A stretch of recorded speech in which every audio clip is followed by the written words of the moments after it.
I want to read to you something you said here at the podium on March 23rd when you were originally asked if the White House might have had any role in providing information to Chairman Nunes. You first said it didn't make any sense to you, and you went on to say, and I'm quoting you here, "I don't know why he, Chairman Nunes, would brief the Speaker and then come down here to brief us on something that we would have briefed him on. It doesn't seem to make a ton of sense. So I'm not aware of it, but it doesn't really pass the smell test.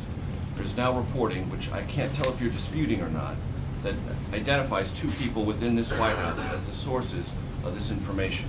So I'm just trying to put these things together. Right. Where you said that doesn't pass the smell test on March 23rd.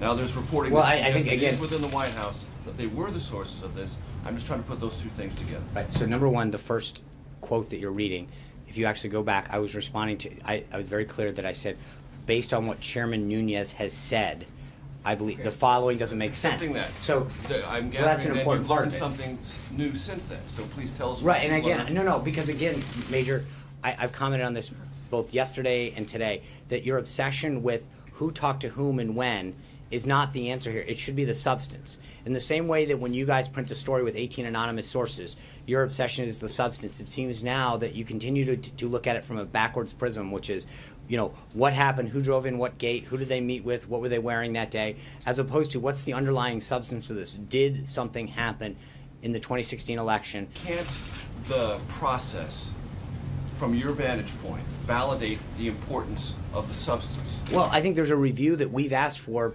Probably you told us that you're willing to look into and ask questions about the process and provide us answers. No. I don't.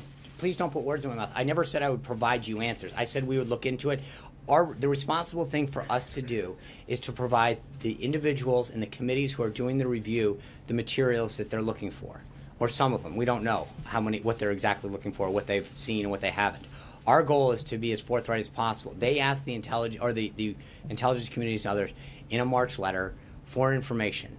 We are willing to provide them with the information that we have, the materials that we have come across, and I think that is an important step. Again, it is not our obligation is to make sure that a review is done both in the House and the Senate as we asked for a few weeks ago, not to make sure that we illegally leak out information to you. And when you say we have information, are you disputing the reports in the New York Times? I'm not commenting on the reports, Major. I just got asked the same question. You're saying we, so I'm just trying to find out. I'm saying no. We, meaning the White House, is not going to start confirming. For the first time. I get it. We are not going to start commenting on one-off anonymous sources that publications publish. If it were wrong, would you tell us? I'm not gonna get into it.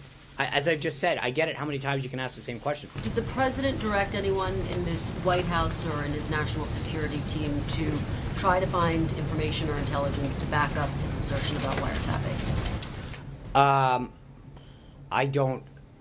I'm not aware of anything directly. I'd have to look into that in terms of, again, there's two sides to this. One is the information side, and two is the policy and the activities and the legal piece of what happened.